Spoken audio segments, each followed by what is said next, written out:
Kalau saya buka rahasia 3 surat terakhir. Makanya 3 surat terakhir semuanya kul. Kul itu hanya perintah buat mereka yang mengalami.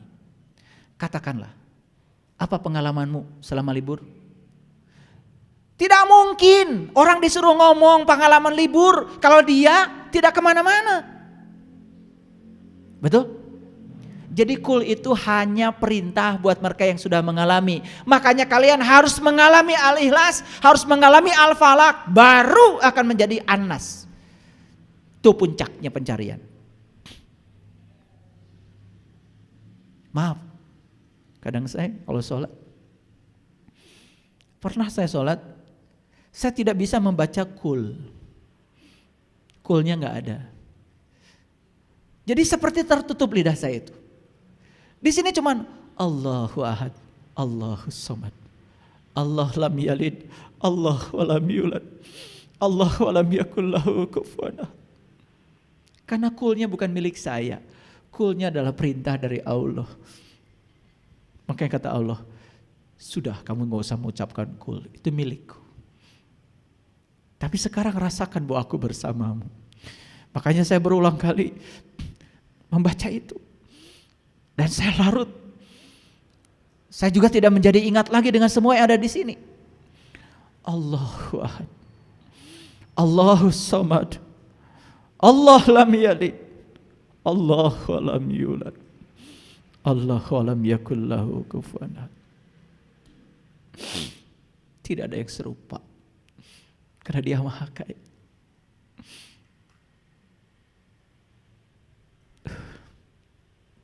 Kalau kalian sudah bisa mengalami ini, ayat ini, setiap sholat pasti kalian akan bercucur air mata. Bukan sekedar sholat, tapi merasakan penyatuan dan kehadiran Dia. Itu pengalaman tauhid, itu ketuhanan namanya.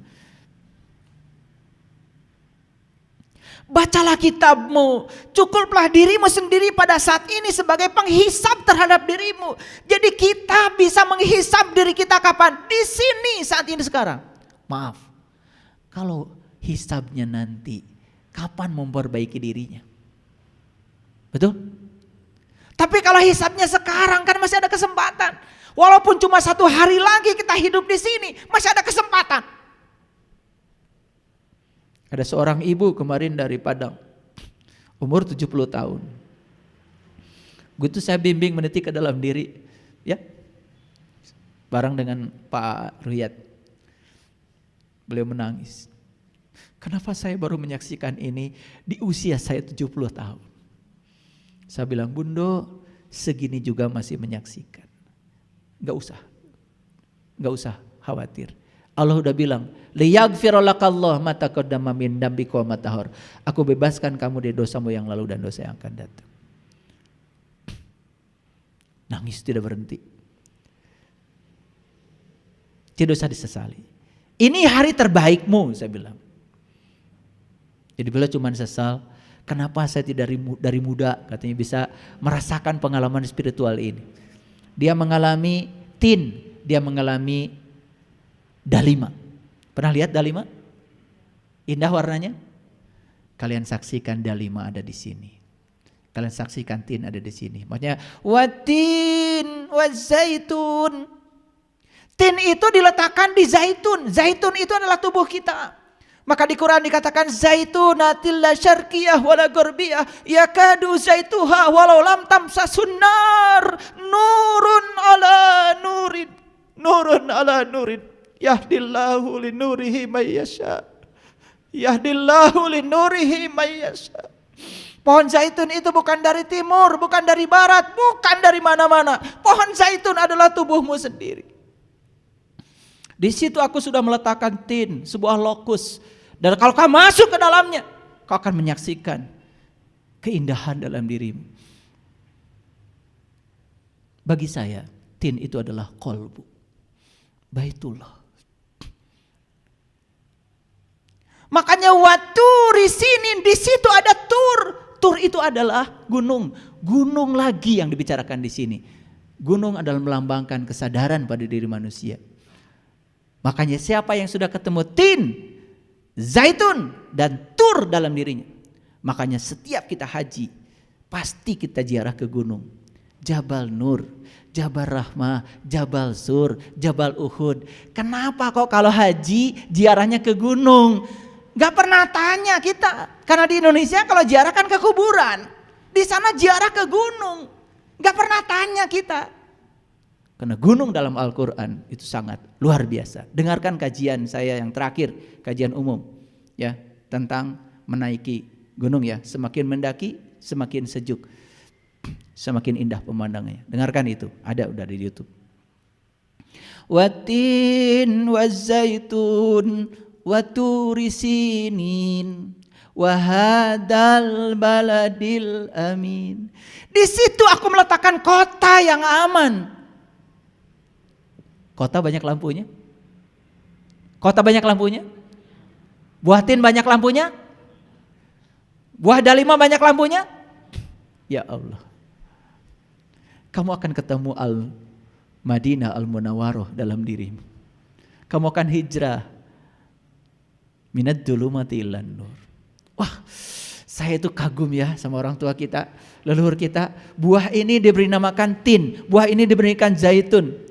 Dan mereka itu memberi nama itu sesuai dengan pengalaman pribadinya. Itu namanya kecerdasan.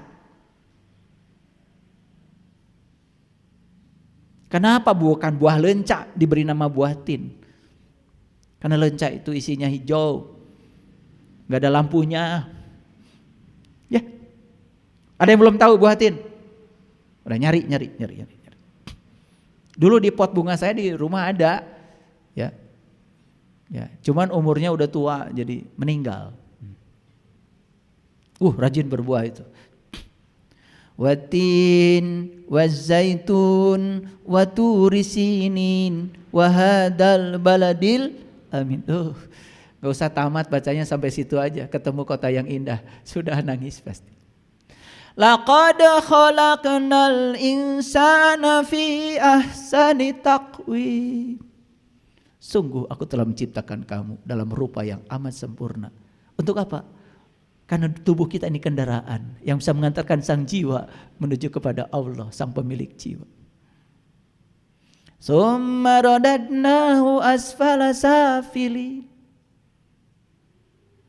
Tapi siapa yang tidak bisa menemukan tin, zaitun, kota dalam dirinya, tidak menemukan gunung, kota dalam dirinya. Summa radadnahu asfala safilin. Bersiap-siaplah kalian jadi aspal. Aspal warnanya apa? Hitam, gelap, gulita. Di mana aspal adanya? Di jalan. Diapain? Diinjak. Jadi kalau hidupmu sekarang diinjak-injak, penuh dengan penderitaan,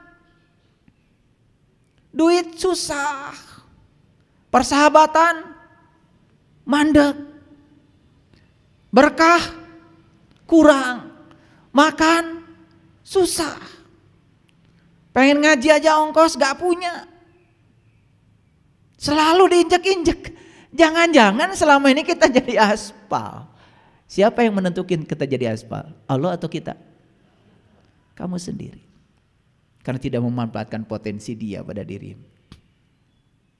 Illal ladzina amanu wa amilus solihat falahum ajrun ghairu mamnun. Maka siapa yang beriman dan menjalankan amal soleh? Apa amal soleh? Jelas di Quran.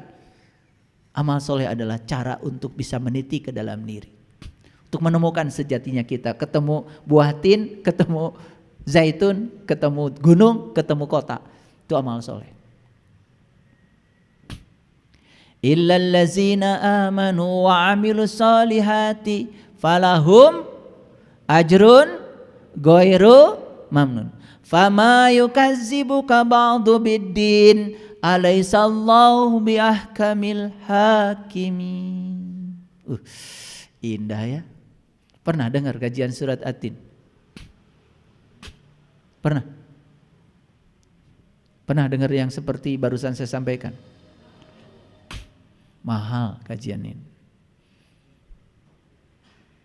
Harusnya gak usah dibagi. Ini hadiah nih, hadiah menjelang Lebaran. Jadi pesan dari Quran surat Al-Isra itu apa tadi? Iqra kitabaka kafa binafsika al-yauma 'alaika hasiba. Perhatikan saya. Setiap manusia harus bisa membaca kitab amalnya sendiri. Karena setiap manusia sudah dilengkapi yang namanya malaikat raqib dan atid. Ada enggak raqib di sini? Ada enggak atid di sini? Ada. Yang tahu siapa, apa kebaikanmu, kamu sendiri. Yang tahu apa keburukanmu, kamu sendiri. Malaikat raqib dan malaikat atid itu ada bersamamu. Bahkan dirimu sendiri, diri sejatimu ada di situ.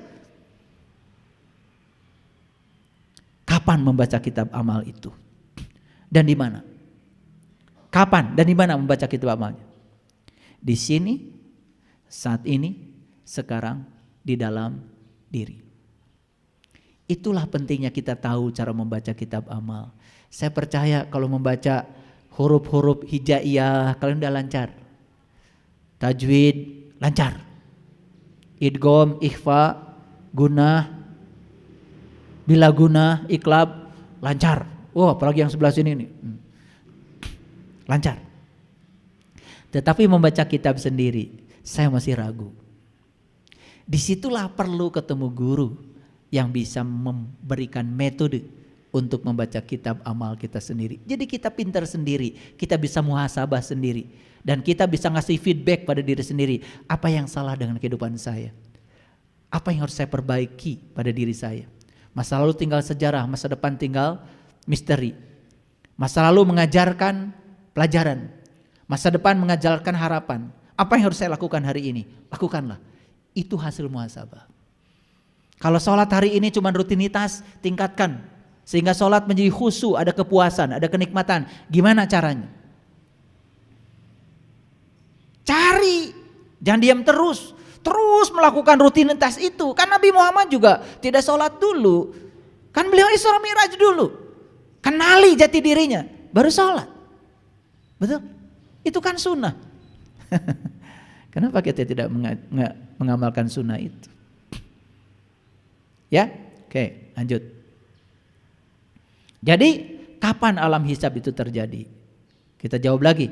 Alam hisab terjadi setelah hari kiamat. Setelah kita bangkit dari kesadaran, baru kita bisa menghisab diri kita sendiri. Setelah kita tahu cara membaca kitab amal kita sendiri. Mau tahu caranya? Mau tahu caranya? Iya, tidak di sini. Ilmu khusus harus disampaikan dan cara yang khusus, di tempat yang khusus, sesuai dengan perintah Quran surat Al-Mujadilah ayat 12-13. Di zaman Rasul, para sahabat juga ada bicara umum dengan Rasul, ada bicara khusus, ada lagi tingkatan lebih tinggi, khususil khusus, dan ada syaratnya untuk bicara khusus. Nanti baca Quran surat Al-Mujadilah ayat 12-13. Tidak akan saya kupas karena waktu kita terbatas. Ya, tapi ayat-ayatnya sudah saya kasih tahu ya. Kalau saya sedang bicara begini meluncur nih ayat-ayat. Ya. Oke, lanjut dulu. Hanya jiwa-jiwa yang sudah sadar yang dapat menghisab dirinya sendiri. Setuju? Kenapa kita tidak bisa menghisab diri sendiri? Karena kita hari ini belum sadar, belum bangkit dari kematian kesadaran. Jiwa-jiwa yang belum sadar tidak mungkin dapat menghisab dirinya sendiri. Bahkan jiwa yang tidak sadar itu malah sibuk menghisab orang lain. Kan sekarang itu aneh ya. Orang itu kok berani-beraninya menghukumi orang lain yang dia sendiri kan tidak bisa masuk ke orang. Contoh, pengalaman spiritual itu kan sangat pribadi. Kok sekarang ini seperti ada orang karena dia berada di lembaga tertentu yang berhak itu menghukumi orang lain. Apa haknya dia? Saya nggak tahu apa dia suka baca Malik Yaumiddin ketika sholat apa tidak. Kalau baca itu dengan kesadaran, harusnya kan sadar bahwa saya tidak punya hak menghukum. Maaf ya, di negeri kita ini penyakit alergi masih kronis. Tahu alergi? Alergi terhadap perbedaan maksudnya. Kudu sarua kabeh. Padahal wajah kita juga berbeda. Yang menciptakan perbedaan itu Allah. Allah yang maha luas, kita bisa selami seluasnya Allah. Oleh karena itu maka orang yang menyelam ke dalam kelautan jiwanya tidak bisa dijustifikasi oleh siapapun. Karena yang tahu dia cuma dirinya sendiri. Hati-hati ya kalau menghukumi orang. Jangan sok-sokan. Yuk kita baca ayat ini. Ini Quran surat Ar-Ra'd ayat 31. Walau anna Qur'ana suyirat bihil jibalu au quti'at bihil ardu au kulima bihil mauta balillahi amru jami'a. Dan sekiranya ada suatu bacaan yang dengan bacaan itu gunung tergoncang, bumi terbelah, oleh karena itu orang-orang yang sudah mati dapat bicara. Apakah ketika kita membaca Quran yang syar'i gunung tergoncang? Langit terbelah? Orang mati dapat bicara? Ini Quran yang mana yang dibaca? Yang tadi Iqra kitabaka. Saya kasih tahu, kalau kita bisa Iqra kitab amal kita, gunung tergoncang.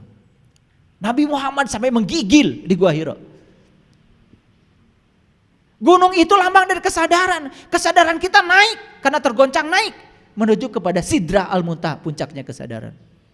Bumi terbelah. Itu simbolik. Makanya ciri bumi yang terbelah itu kata Quran.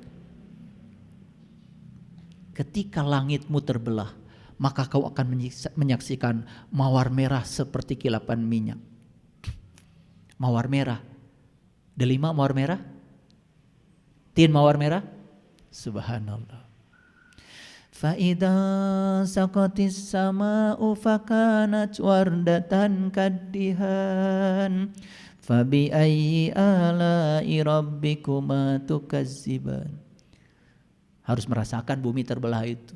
Begitu bumi terbelah, tirainya terbuka. Begitu tirai terbuka, kasyaf. Saat itu kita menyaksikan wahadal baladil amin, kota yang sangat aman dalam diri kita. Wah, indah sekali. Itu harus dialami. Jangan jadi koleksi ilmu. Kalau tidak dialami, percuma saja. Maka yang saya sampaikan hari ini bukan koleksi ilmu, tapi pengalaman pribadi. Kalau ingin mengalami, yuk, ada caranya. Lanjut.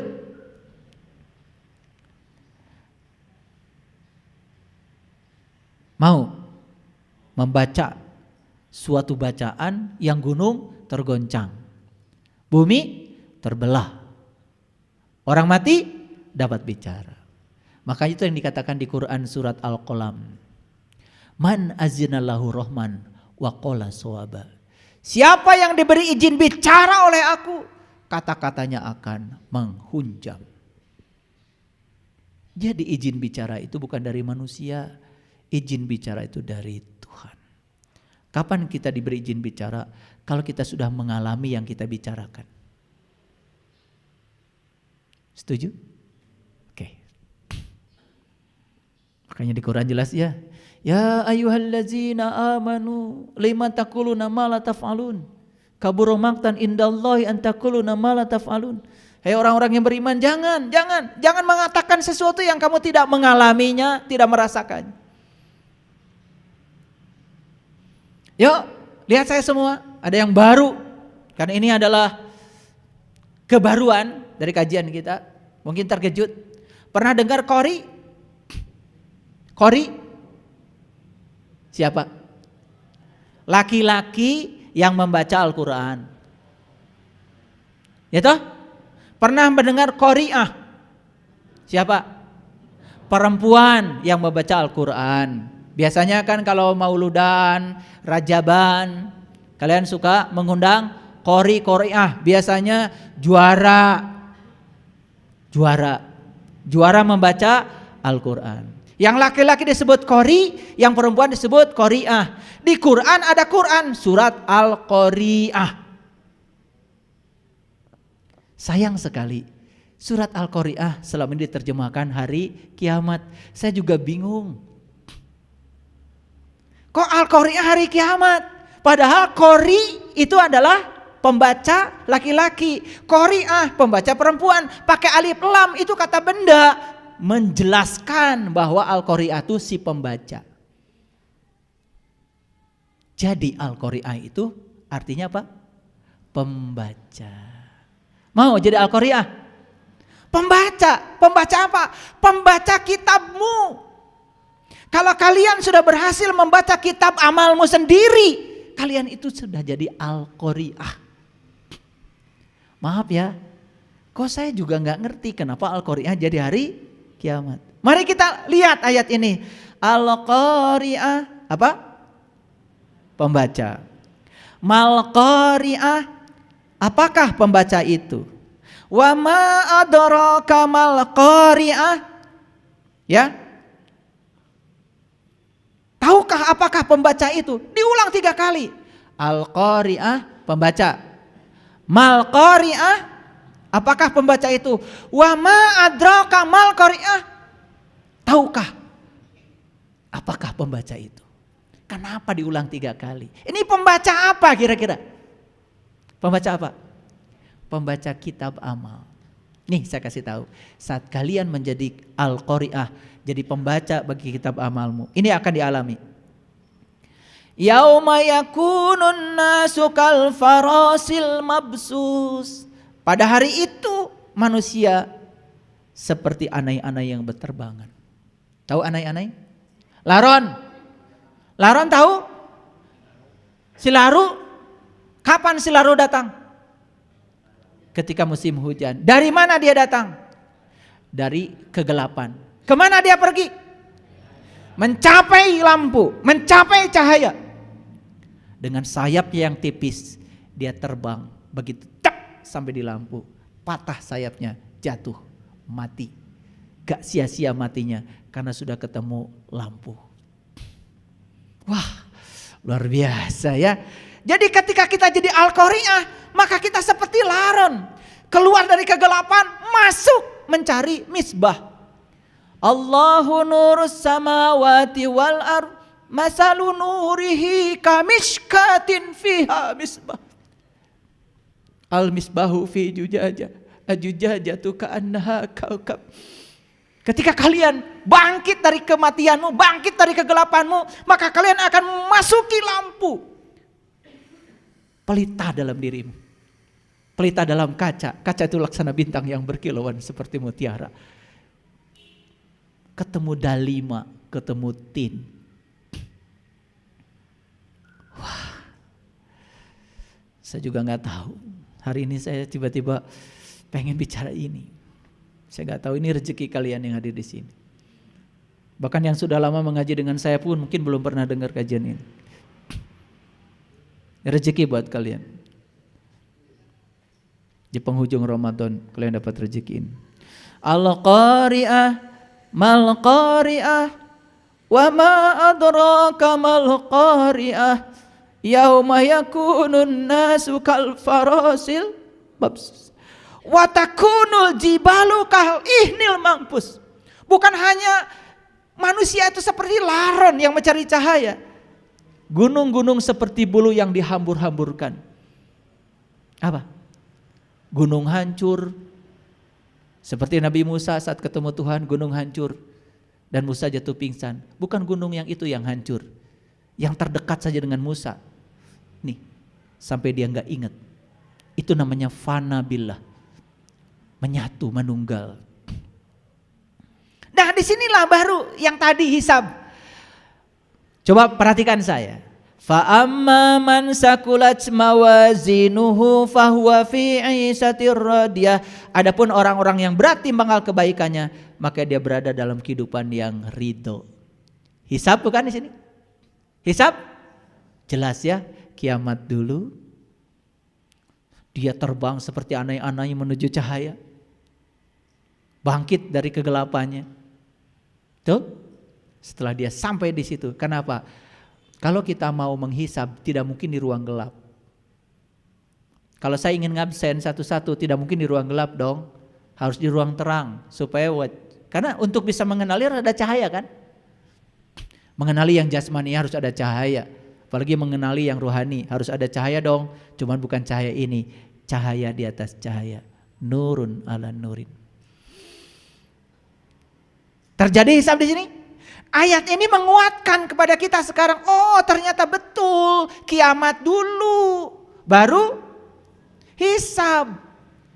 Jadi sangat masuk akal kalau ayat ini diberi nama Al-Qari'ah itu hari kiamat. Padahal arti yang sebenarnya Al-Qari'ah adalah pembaca. Supaya kita mengalami kiamat maka kita harus punya keterampilan membaca. Membaca kitab amal yang ada dalam diri kita. Luar biasa. Fa amma man sakulat mawazinuhu fa huwa fi isatir radiyah wa amma man khaffat mawazinuhu fa ummuhu hawiyah wa ma adraka ma hiya narun hamiyah. Yang ridho surga, yang tidak ridho neraka, yang menolak kenyataan hidup neraka, yang menerima kenyataan hidup apapun akan menerima pesan dari semesta surga. Maka surga dijaga malaikat ridho, namanya Ridwan. Neraka dijaga malaikat malik, milik, ego. Nah, makanya yang suka tersinggungan, gampang marah, ya, pelit, hitungan. Nah, dasar si Malik itu. Malik, milik, ego, diri palsu itu. Masih begitu enggak? Saya sebenarnya malas nanya karena saya udah tahu. Wajah-wajahnya masih begitu. Nah, makanya di sini di Quran surat Al-A'raf 143, lihat ayat ini. Dan tatkala Musa datang pada waktu yang telah kami tentukan dan Tuhan telah berfirman kepada Musa, berkatalah Musa, "Ya Tuhanku, nampakkanlah diri Engkau kepadaku agar aku dapat melihatmu." Ini Musa minta melihat Tuhan eksplisit dalam Al-Quran. Surat Al-A'raf ayat 143. Apa kata Tuhan? Tuhan berfirman, kamu sekali-kali tidak akan sanggup melihatku. Tapi lihatlah gunung itu. Lagi-lagi Musa disuruh melihat gunung. Gunung apa? Tangkuban Perahu? Gunung Tursina? Selalu begitu. Disuruh melihat ke dalam. Disuruh untuk melihat kesadaran. Naik ke puncak gunung, tinggi-tinggi sekali. Kiri kanan kulihat saja banyak pohon cemara. Kiri kanan kulihat saja banyak pohon cemara. Kalau kita udah naik gunung tinggi, kita cuma melihat kiri, kanan, dilihat saja. Benar, salah, dilihat saja. Baik, buruk, dilihat saja. Tidak usah dihakimi. Ada orang yang berbuat keburukan, tidak usah dihakimi. Oh, kesadaran dia baru sampai di situ. Yuk kita bimbing, semoga dia nanti kesadarannya naik, tidak melakukan itu lagi. Kan selama ini begitu orang disebut buruk oleh kita, kita musuhi. Betul? Yuk kita terima, orang baik, orang buruk kita terima, ya, yang enak, yang gak enak kita terima, ridho, begitu ridho surga. Nah di ayat ini yang paling penting apa? Lihat sini semuanya, Tuhan berfirman, kamu sekali-kali tidak akan sanggup melihatku Musa, tapi lihatlah ke gunung itu. Maka jika ia tetap di tempatnya, niscaya kamu dapat melihatku. Gunungnya gak kemana-mana, tetap di dirinya keneh. Berdetak, berdenyut di pusat kesadaran. Tatkala Tuhan yang menampakkan diri kepada gunung itu. Jadi menampakkan diri. Falamma tajalla rabbuhu lil jabal. Tuhan menampakkan diri di puncak kesadarannya Musa. Sama seperti yang dialami Nabi Muhammad. Nabi Muhammad bertemu Tuhan di Sidratil Muntaha. Sidratil Muntaha itu puncak kesadaran. Puncak kesadaran manusia di mana? Di sini. Di mana? Manusia hilang kesadaran kan di sini, bukan di sini, bukan di sana, dekat. Orang stroke hilang kesadaran di mana? Di pantat atau di sini? Ya Allah, Sidratul Muntaha di sono, kumaha ngawas teh. Iya, terlalu sibuk membaca, tidak pernah menyimak. Lanjut dulu. Tatkala Tuhan yang menampakkan diri pada gunung itu. Jadi menampakkan diri kepada gunung apa kepada Musa? Kepada gunung apa kepada Musa? Ya kepada Musa dong, tetapi di puncak kesadarannya Musa. Kan yang minta melihat Tuhan Musa bukan gunung. Apa yang terjadi? Bahkan gunungnya hancur luluh dan Musanya jatuh pingsan. Fana. Bahkan Musa tidak sadar lagi dengan dirinya. Seperti kuning yang menyatu dengan hijau. Tidak ada kuning, tidak ada hijau. Yang ada warna baru. Itu namanya manunggal. Ini teori. Jangan dipikirin. Kalian harus ngalamin sendiri. Pikirin pusing nanti. Karena pikiranmu itu terbatas. Kalau kesadaranmu tanpa batas. Lalu kata-kata terakhir yang paling indah di sini. Lihat. Maka setelah Musa sadar kembali, dia berkata, Qala subhanaka, tubtu ilaika, tubtu. Taubat. Wa ana awalul mu'minin. Maha suci Engkau ya Allah. Aku kembali kepadamu. Dan inilah awal aku beriman. Jadi sejak kapan Musa beriman pada Allah? Sejak Allah menampakkan diri di pusat kesadarannya Musa. Sejak kapan kalian beriman? Sudah mengalami ini? Ngaku-ngaku. Makanya imannya jadi angin-anginan. Kadang iman, kadang tidak. Tidaknya lebih banyak. Apa yang didapat saat menghisap diri? Satu, jiwa akan mengalami kebangkitan di alam semesta kecil atau alam mikrokosmos. Karena tubuh adalah ranah kejadian, satu-satunya jalan untuk mencapai kebangkitan jiwa dari tidur panjangnya, sehingga proses hisab harus terjadi saat kita tubuh masih ada. Jadi hisab itu harus pada saat tubuh masih ada. Di mana kalau begitu? Di sini. Kapan? Sekarang. Pada saat proses hisab terjadi, maka kita akan melihat bagian dari diri kita yang selalu ingin melekat pada emosi-emosi negatif atau diri kecil kita. Di sini kita akan jujur. Saya kejam nggak ya? Saya picik nggak ya? Saya suka bersaing nggak ya? Saya menganggap orang lain kompetitor atau enggak ya? Saya menganggap kalian mitra atau bukan ya? Saya membenturkan hitam dan putih nggak ya? Saya membentarkan gelap dengan terang atau tidak ya? Di situ kita akan sadar. Begitu sadar, oh ternyata gelap dan terang itu jangan dibenturkan. Karena kita hanya akan bisa melihat terang. Justru kalau ada gelap. Bintang tidak kelihatan siang hari, tapi malam baru kelihatan. Untuk melihat bintang saja perlu gelap. Coba dimitrakan, jangan dibenturkan. Dekatkan yang berlawanan itu. Oh, saya licik enggak ya? Saya murahan enggak ya? Saya bisa dipercaya atau tidak ya? Saya pendendam enggak ya? Saya suka menghakimi enggak ya? Saya hina enggak? Saya lemah enggak? Saya selalu penuh penyesalan apa tidak?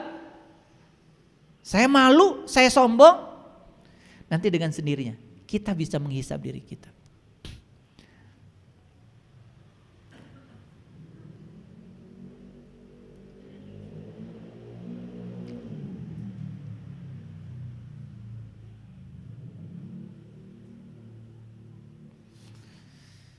Nanti kita pun akan tahu, saya murah hati enggak ya? Saya pemaaf tidak ya? Saya pengasih atau tidak ya? Saya memiliki keagungan batin atau malah mengalami kehinaan batin? Nanti kita akan pintar menghisap diri sendiri. Sampailah pada kesimpulan, oh ternyata membaca kitab amal itu syaratnya cuma satu. Kiamat dulu, baru kita bisa membaca kitab amal. Yuk bangkitkan dulu kesadarannya. Di kesadaran itulah kita bisa jujur pada diri kita sendiri. Maaf ya, sepanjang kalian tidak bisa kiamat hari ini, kalian tidak akan bisa jujur pada diri sendiri. Sulit untuk bisa muhasabah, sulit untuk menghisab diri sendiri. Karena apa? Mata kita akan selalu keluar, tidak ke dalam. Tapi kalau sudah sampai di sini kesadarannya, tidak ada yang disalahkan di luar, ke dalam. Begitu anak nakal, anak kan tubuhnya saja dari sel saya. Tubuh anak dari sel istri saya. Jadi tubuhnya anak berarti bagian dari saya dong. Tubuhnya anak bagian dari sel istri saya. Bicara dengan istri. Jadi anak kita itu sebetulnya kita ya. Loh kenapa anak kita gak sabar? Lihat potret diri kita. Lihat, siapa yang mewariskan ketidaksabaran? Anak kita marah-marah, siapa yang ngajarin anak itu marah-marah? Ayo jujur. Kalau kita sadar anak kita adalah bagian dari diri kita, kita melihat anak seperti melihat diri sendiri. Anak jadi cermin. Duh, kenapa saya nyalahin anak ya? Makanya kita akan bisa menghormati. Anak kita adalah tamu agung yang datang ke semesta untuk kita hormati. Izinkan anak kita menjadi dirinya sendiri. Jangan jadi orang tua, jangan intervensi. Pendidikannya apa, kerjaannya apa, jodohnya siapa, stop. Biarkan jadi dirinya sendiri. Mau sekolahnya jurusan apa, mau kerjanya di mana, karena dia tuh jenius di bidangnya. Biar dia mengerjakan yang dia senang, pasti anaknya akan happy. Gitu gak sama anak? Tidak. Anak tadi atur-atur segalana. Betul? Sakolana di mana, dambalna naon. Harus ngikutin orang tua. Gimana kalau anak kita enggak suka? Dia menjadi idiot di bidang itu, padahal dia itu diberi personal genius zone oleh Allah. Dia semua orang tuh jenius loh di bidangnya. Ikan tuh jenius kalau berenang. Tetapi suruh manjat, idiot ikan. Monyet juga jenius, suruh memanjat, suruh berenang, idiot. Jadi monyet memang jeniusnya memanjat, ikan jeniusnya berenang. Kalau anak kita jeniusnya memasak, sudah, suruh masak aja. Kasih perusahaan, nanti bikin catering. Anak kita senang olahraga, suruh olahraga. Anaknya senang olahraga, lari-lari terus. Ibu bapaknya pengen anaknya jadi dokter, stres. Makanya stop membuat anak kita menjadi diri kita. Biarkan mereka menjadi dirinya sendiri. Itu baru keren. Jadi kalau semua ke dalam ke sini jadi keren. Tapi kalau semua keluar jadi tidak keren. Jujur ya, selama ini keluar apa ke dalam? Kebanyakan keluar, ke dalamnya sedikit. Akibatnya apa? Jadi kita sering terjebak pada penyesalan. Makanya ada 7 jangan yang harus diamalkan. 1, jangan suka menyesali keadaan. 2, jangan memikirkan hari esok yang tidak-tidak. 3, jangan memikirkan sesuatu yang tidak bisa kamu ubah, yaitu masa lalu. 4, jangan tersinggung dengan hal yang sepele. 5, jangan iri hati. 6, jangan hidup dengan pembanding. Jangan bandingkan dirimu dengan siapapun. Jadilah dirimu sendiri. 7, jangan nganggur. Coba amalkan 7 jangan ini, keren. Pasti hidupnya sehat. H, hati selalu gembira. I, istirahat yang cukup, terutama pikiran. D, diet yang seimbang.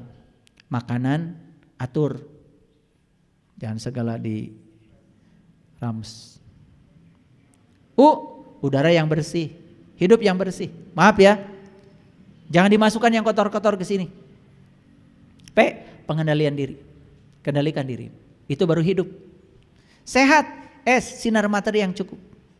Ingat, sinar matahari ada 2, matahari jasmani dari sana, Moyan, Unggal Isuk, MUI. Ya kalau disingkat gampang kan.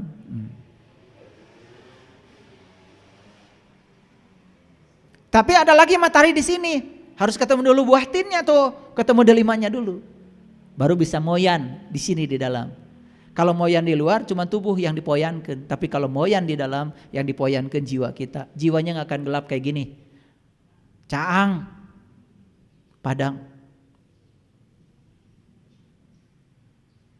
Ya, energetik, penuh semangat, apapun dilakukan penuh semangat. H, hubungan sosial.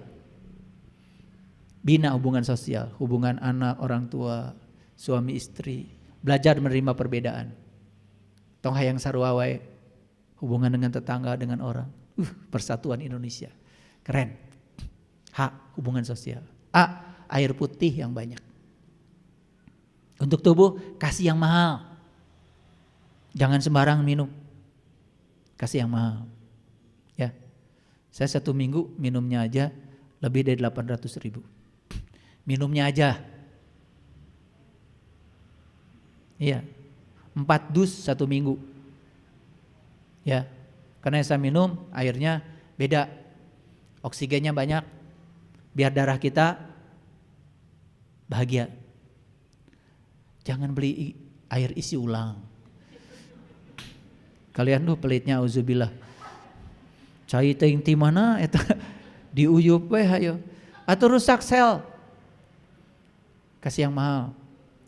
Jadi 1 dus itu ada air 250.000. Ada 225 kalau langganan. Saya nggak nyebut namanya, takut disangka iklan. Nanti kalau saya minum itu kan saya nggak dapat royalti. Pokoknya cari air yang banyak oksigennya, pH-nya di atas 8. Supaya gak gampang tunuh. Ini ngaji dengan saya. Itu kurang oksigen itu. Ya. Lalu yang terakhir T, Tuhan yang paling utama.